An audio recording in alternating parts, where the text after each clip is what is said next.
Bienvenue Stop Invest, la chaîne des top d'investissement. Ici, on parle essentiellement d'entreprises de qualité. Alors, nous sommes le 9 du mois de mai 2025 et je n'avais pas prévu de faire une quelconque vidéo en date d'aujourd'hui parce que je devais parler, j'ai un live dans moins de 30 minutes avec les abonnés du service Top Premium. Alors, il est quelle heure à Montréal? On va le dire ici. Il est 13h25 pour faire simple. Donc, j'ai reçu un message il y a quelques instants. Je pense que le message, vous l'avez sans doute lu ici. Et le message est sur la vidéo concernant les fameux couteaux qui tombent. OK? Donc, il dit ceci. Il est entièrement d'accord. Parce que personnellement, j'ai dit ceci dans la vidéo des couteaux qui tombent. Franchement, ce n'est pas le prix de l'action qui nous intéresse, ce sont les fondamentaux. Donc, quand quelqu'un vous parle de couteau qui tombe, posez toujours la question de savoir, quand tu parles de couteau qui tombe, est-ce que tu prends en considération les fondamentaux ou bien tu te concentres uniquement sur le prix? S'il se concentre uniquement sur le prix, c'est un spéculateur. Et si vous vous considérez comme étant un investisseur, vous n'avez rien à faire avec lui. Aussi simple que ça. Parce qu'à la fin de la journée, ce sont les fondamentaux qui influencent la valeur et la valeur influence le prix. Ça, c'est certain. Donc, la personne dit ceci.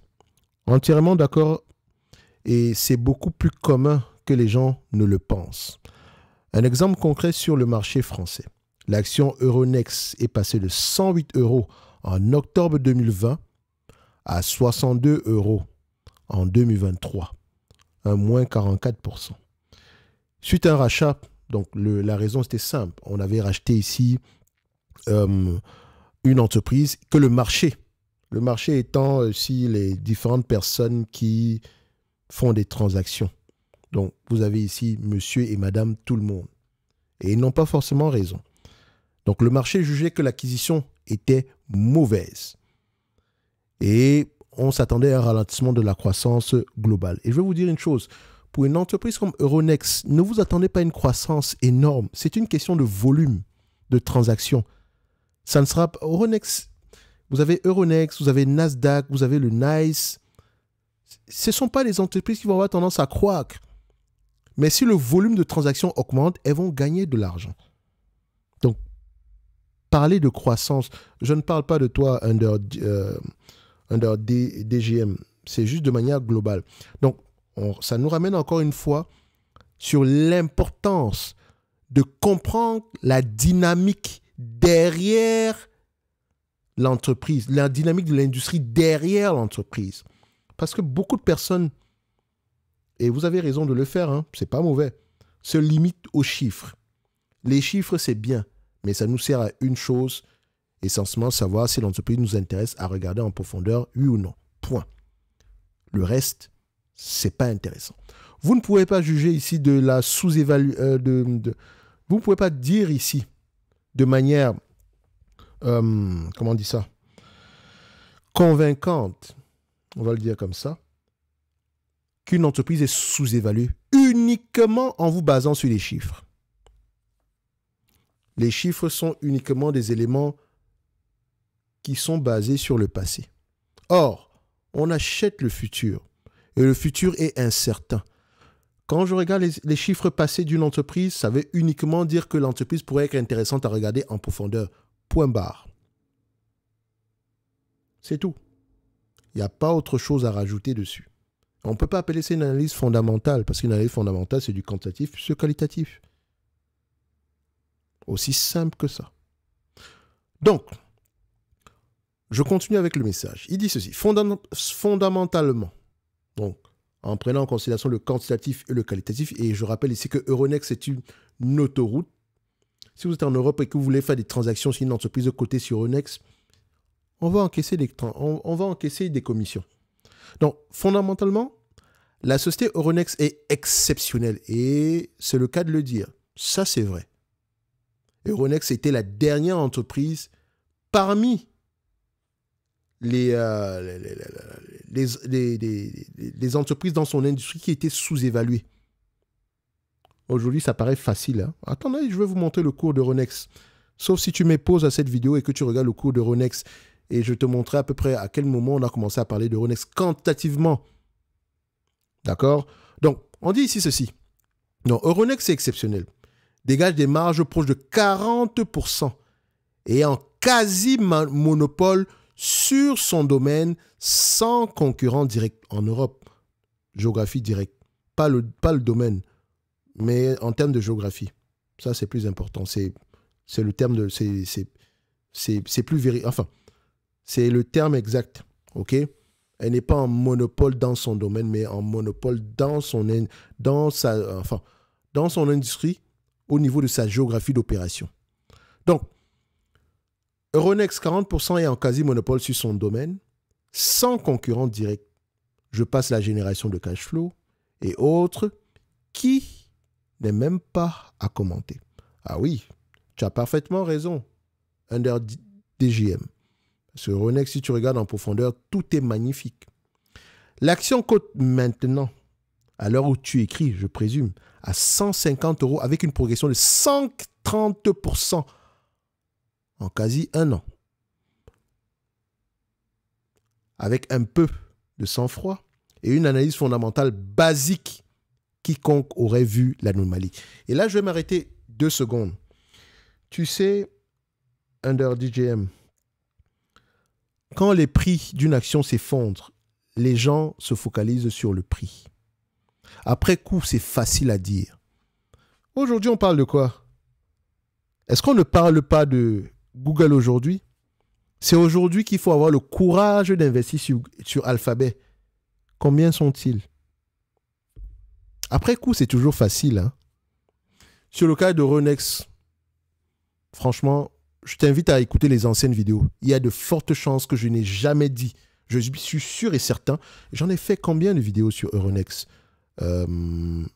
Euronext.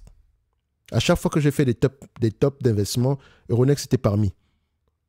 La première vidéo date à peu près, on va le prendre comme ça.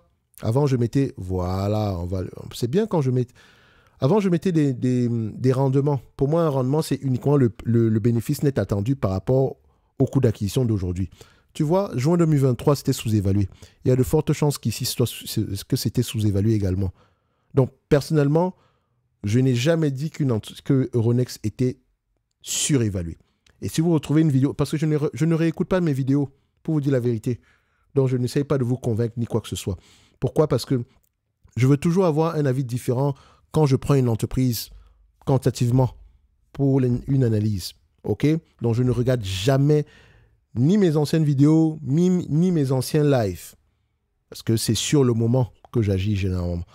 Donc, Euronext était une entreprise sous-évaluée. Et je suis sûr et certain que j'en ai parlé dans mes top 5, top machin, trucs que j'ai arrêté de faire. Parce que franchement, les tops, je déteste ce genre de vidéos-là. J'en ai fait parce que ça ramène énormément de monde. Parce que regarde, je parle de top. Oh, non. Meilleur. Voilà. Je vais juste mettre ça comme ça. Quand on te dit les meilleures actions à acheter dans le PEA en septembre 2024, c'est 5000 vues ou 4000 vues. Ça ramène combien de personnes? 12 personnes. Première vidéo. Ensuite, j'ai fait un top, mais en me focalisant uniquement sur les logiciels, en prenant en considération une analyse concurrentielle. Le but ici était de faire une analyse concurrentielle par rapport au segment ici des médias et services interactifs. La vidéo qu'on a fait il y a moins de 24 heures par rapport à Alphabet et Meta. Tu vois, ça me ramène du monde et des vues. Donc de l'argent, c'est 8 €, c'est ce que je rapporte, ce que ça rapporte quand ça ramène ce niveau de vue-là. Donc tu peux voir ici que quand on parle de rate, 27 000 vues, 26, voilà, 5 000 vues. Donc tu vois, si j'avais été un YouTuber dépendant, j'aurais uniquement fait ce type de vidéo. Je peux faire des vidéos pareilles sur chaque industrie, même pas sur des secteurs. Il y a au moins une cinquantaine d'industries. Donc je peux faire une vidéo par jour sur une industrie différente. Je ne le fais pas. Parce que ça ne sert à rien. En tant qu'investisseur, on s'en fout de ça. Réellement. Je parle d'investisseurs, je ne parle pas de spéculateurs. Ceux qui s'intéressent à ce genre de vidéos ont encore... Si tu es une personne qui regarde ce genre de vidéos, sérieusement, tu as encore du parcours à faire. Et ce n'est pas une critique. Moi également, j'ai commencé par ça. OK? Et le jour où tu te rends compte que tu n'as pas besoin de ce genre de vidéos, ça veut dire que tu as passé un cap. Parce que sur cette chaîne, on s'intéresse uniquement aux personnes qui veulent apprendre à faire du stock picking de manière sérieuse afin de pouvoir monter en compétence et en conviction. Aussi simple que ça. Je sais que quand je fais une vidéo sur Ruby où je mets 15%, 14% de rendement, vous comprenez dividende. Moi, je comprends rendement sur coût d'acquisition. Mais encore, quand tu regardes la vidéo, ce n'est pas forcément cela. Ce n'est pas que c'est trompeur, mais c'est que en regardant les chiffres aujourd'hui, voilà ce que ça donne. Mais Ruby, c'est un peu différent. OK? Donc, revenons par rapport sur la question que tu as posée tantôt. Donc, on va revenir là. Sur Euronext. Euronext est une entreprise qui a un pricing power, qui domine son secteur d'activité de manière générale. En fait, c'est comme une autoroute. Vous n'avez pas une alternative. Soit tu passes par moi, ou bien tu vas voir, tu n'auras pas de solution possible. Il n'y a même pas d'ailleurs, de manière générale. Et quand je mets Euronext, du point de vue chiffre, je rappelle, quand est-ce qu'on a parlé d'Euronext? Ici, je mets Euronext. Euronext. Dézoom. La première vidéo date de quand? 22 avril 2022. Non, 12 avril 2022. On met ici 12 avril 2022. Et je rappelle que le but de ma chaîne n'est pas de vous dire quelle entreprise est sous-évaluée ou quoi que ce soit. Non, c'est essentiellement, quand je fais une analyse quantitative, c'est est-ce que l'entreprise est intéressante à aller regarder au-delà des chiffres. Et ça m'étonnerait que cette compagnie ne fasse pas partie des entreprises intéressantes. OK? Donc, aujourd'hui, c'est beau à voir, on est à 150 €. Mais combien sont-ils qui ont maintenu leur position entre, disons, le plus haut en 2000, le plus haut en 2021 et aujourd'hui? Combien sont-ils? Tu les verras uniquement sur des forums à te parler des choses sans montrer quoi que ce soit. Donc, moi, je dis toujours une chose. Faites attention aux forums que vous fréquentez. Donc, actuellement, je pense que Coifin est en train de bugger un tout petit peu parce que ça ne me donne pas les informations que j'aimerais avoir. Mais comme vous pouvez le voir ici, c'est une entreprise qui a eu tendance ici à bien se comporter sur le long terme. Après coup, c'est facile. Dites-moi en commentaire. Non. Sérieusement, uniquement les personnes qui ont vendu Euronext pendant la période difficile. Dites-nous pourquoi est-ce que vous avez vendu. Parce que nous, on va apprendre de vous. Ce n'est pas une honte. Hein? Et puis d'ailleurs, je ne veux pas que quelqu'un vienne vous attaquer. « Ah, mais tu as fait une erreur. » C'est facile à dire pour toi aujourd'hui. S'il vous plaît. C'est important pour moi. Allez en commentaire. Dites-moi pourquoi est-ce que vous avez vendu Euronext entre 2021 et 2023. C'est tout. Parce que je pense qu'on apprendra plus qu'un commentaire sur les chiffres, je ne sais pas quoi. Si vous commencez à comprendre une chose, moi je suis pas... Les chiffres pour moi, on peut faire dire aux chiffres ce qu'on veut. Je dis bien ce qu'on veut. Je peux même vous dire aujourd'hui que Google vaut 4 milliards en vous montrant des chiffres, etc. Mais est-ce que c'est la vraie valeur? Point d'interrogation. La valeur ne vaut strictement rien. Le terme valeur ne vaut strictement rien du tout sans preuve quantitative et qualitative. Donc, aujourd'hui, quand on va analyser du Euronext, excuse-moi, mais le plus important est de savoir pourquoi est-ce que je l'ai gardé. C'est ça. Ou bien pourquoi est-ce que je l'ai vendu. C'est ça qui est important. Parce qu'aujourd'hui, tout le monde semble être intelligent. Oh, j'ai gardé Euronext. Nous voilà, 25 fois les bénéfices ou 20 fois les bénéfices. C'était une entreprise sous-évaluée. Je vous l'avais dit. Non, ce n'est pas mon rôle sur cette chaîne. Le stock, il y a énormément d'entreprises que j'ai vendues qui se sont retrouvées, qui ont eu la même trajectoire que Euronext, comme des entreprises qui ont gardé, qui ont eu une trajectoire contraire à Euronext. Qu'est-ce qui ressort de là? L'apprentissage, aussi simple que ça. L'humilité, c'est tout ce que vous recevrez uniquement sur cette chaîne. Lisez, écoutez, jugez par vous-même. C'est important. Et comme je dis toujours, ceux qui veulent soutenir la chaîne, rendez-vous sur la watchlist, ou bien ceux qui sont assez cheap pour ne pas soutenir la chaîne, allez-y dans la top newsletter. Et on se donnera rendez-vous dans le service, dans le club. Enfin, j'appelle ça ici le club, de manière générale. Bref, Merci pour ton message under DGM, parce qu'en fait, les opérateurs de marché se rendent compte de la valeur très souvent après coup. Et ceux qui vous vendent du rêve sur Internet, très souvent, ce sont des personnes qui n'ont jamais fait d'analyse fondamentale en période difficile. Ça tombe bien.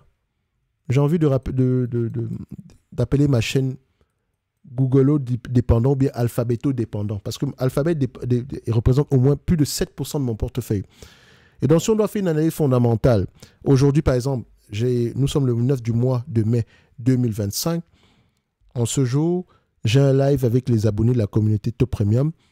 Et on va discuter de quoi? On va essayer de déconstruire notre thèse d'investissement de départ par rapport à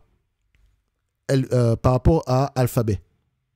C'est ça en fait, parce que je sais une chose, c'est que en déconstruisant la thèse d'investissement de départ, vous pouvez renforcer l'hypothèse d'investissement. Je ne sais pas si vous me comprenez, mais bref, moi je m'arrête là. Vous voulez faire des likes, commenter, partager la vidéo, vous faites ce que vous voulez. Comme je dis toujours, de toute façon, sur cette chaîne, on n'en a pas besoin. C'est uniquement un partage entre passionnés. D'accord? Donc, voilà. Merci, au revoir.